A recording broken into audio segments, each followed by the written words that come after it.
Hey, good Wednesday morning to you. First day of November. We're in John chapter 2, verse 12. John chapter 2, verse 12. Reading it says, this is after the turning the water into wine. It says, after this, he went down to Capernaum with he and his mother and his brothers and his disciples, and they did not stay there many days. Now the Passover of the Jews was at hand, and Jesus went up to Jerusalem. And he found in the temple those who sold oxen and sheep and doves and money changers doing business.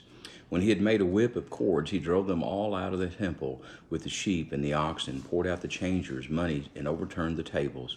And he said to those who sold doves, "Take these things away. Do not make my Father's house a house of merchandise." Then his disciples remembered that it was written, "Zeal for your house has eaten me up."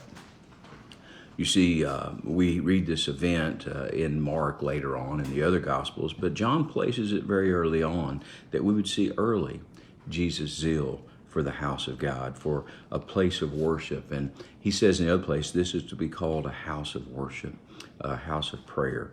So I would encourage you today to pray and to remember to keep holy the things of God that he has given you, your life, your love, your friends. Keep holy the relationships that you have. Care for them and be ever mindful that things can creep in and get in the way of your relationship with God. Don't let that happen.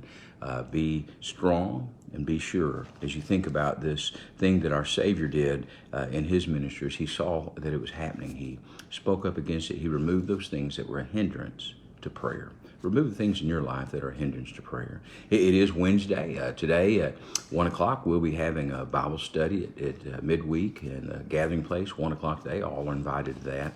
5 o'clock, we'll have a men's study at Hardy's. 6 o'clock, we'll have Celebrate Recovery, a women's Bible study. We'll have choir practice. We have a thing for the boys and the girls.